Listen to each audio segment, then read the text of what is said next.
Dinami-rami ng mga i-mini-message sa aming mga bagay na tinatanong kung magkano ang value nito.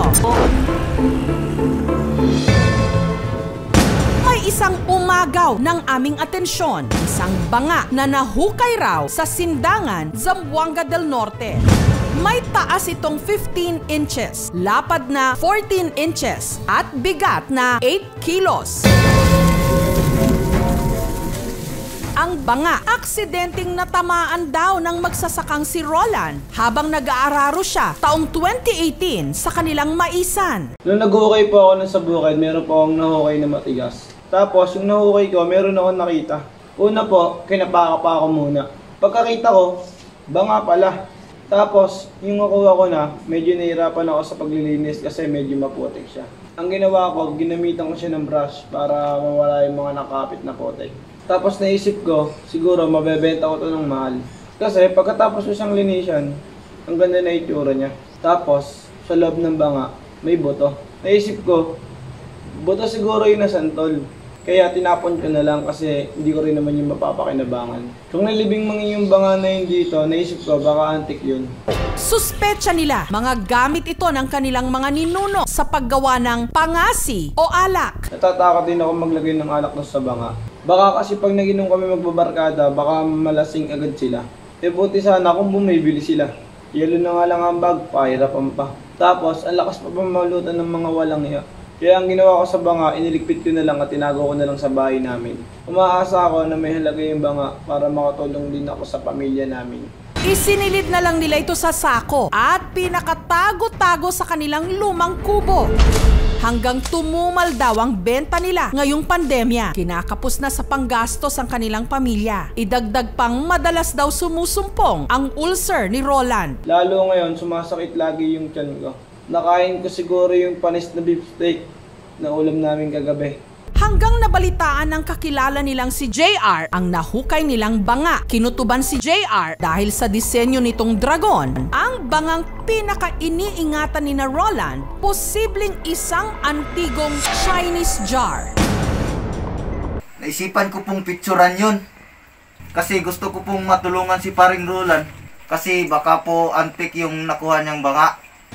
Nagsimula na ring magsagawa ng research ang aming programa kung saan kapuna-puna ang isang banga na malaki ang pagkakahawig sa banga na nahukay ni na Roland. Ang handmade Chinese antique jar na ang presyo pumapalo ng mahigit 200,000 pesos. Pasok sa banga o may value ba talaga ang banga na nahukay ni Roland sa Zamboanga? Kung may halaga man yung banga, aba ayos, may pambili ako ng cellphone. Kasi nangihiram lang po ako sa kaibigan ko para makapag-online sabong. Yung matitira po, syempre, pamuhunan ko para sa talpak. Ang nahukay ng magsasaka, maipagbibili nga ba niya? Ayon sa gallery sa California sa Amerika, meron silang isang banga na malaki ang pagkakahawig sa banga na nahukay ni Roland. Ang handmade Chinese antique jar na ang presyo pumapalo ng higit 200,000 pesos. Ipinasuri na rin namin ang banga sa isang antique collector. Napakaganda ng pagkakagawa dito sa banga na ito. Saka yung design napakaganda. Kasi sa tingin ko, itong jar na ito ay 100 years old ng tanda. Sa isang pag-aaral, halos pareho yung design. Yung picture, dun sa collection ng mga Chinese sa museum nila. Para sa akin, mataas ang halaga ng jar na ito. Sa tingin ko, mabebenta ito ng 100,000 pesos pataas. Masaya po akong malaman na may halaga po pala tong banga na to. Ang plano ko po, ibebenta ko tong banga para makapagtalpak na ako ng pangmalakasan. Kasi malaki-laki pala talaga ang halaga nito eh.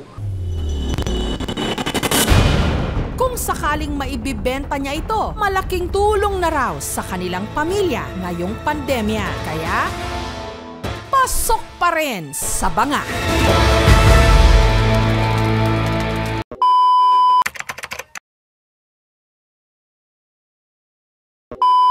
Yo, shout out po ka sa lahat ng taga-Korba. Shout out kay Boss Jodel, Boss Carne, kay G. Saronya, shout out kay Patoy, kay Imat, shout out kay Joris. Shout out din kay kay Imon, kay Boss Cap na si Alan. Shout out sa lahat ng mga nanonood. At shout out po sa mga kaibigan ko na si Ivan at saka si Riniel. Shout out sa lahat at saka si yung tito ko na si Jerry Punay. Shout out sa tatay ko na si Joel Punay. Shout out sa mga kapatid ko. At shout out sa nanay ko na iniwan kami. Shout out sa lahat. Maraming salamat po. Shout out nga pala kay Steven at saka kay Jampol at kay Togtog. Bungi! At saka kay sa tito ko. At saka shoutout nga pala kay Jeffrey. Shoutout nga pala kay Nonong at kay Liam at kay Boss Noli at kay Steven at kay Boss Renan at sa daddy ko. Salamat sa palobo, Boss Renan. Shoutout nga pala sa Corba Rockers na tingnan yung bagong damit namin. Ito, yung anniversary. At saka shoutout sa mga nanonood ng vlog ni Jeffrey at ng 24/7. Salamat. Shoutout nga pala sa mga nanonood sa amin lagi at sumusuporta sa vlog namin ngayon. Sana mag-enjoy lagi kayo sa panonood. Huwag niyo laging kakalimutang sumuporta sa amin. Maraming salamat sa inyo.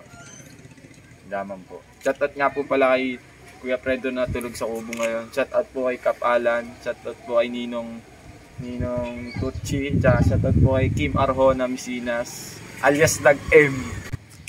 Shoutout nga din po pala kay Oliver Misinas. Shoutout din po pala kay Patrick ang alias Lagrama ng Liliw.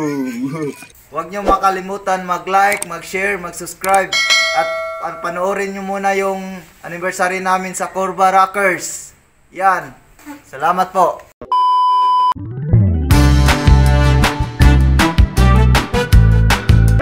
Yung bunga nga mo sumasargo sa tiga ko.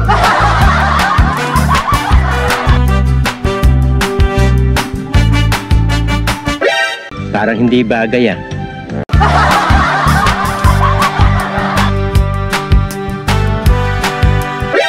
Wow naman! Wow! Wow!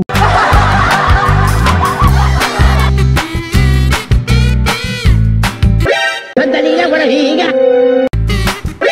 O tukso, layuan mo ako!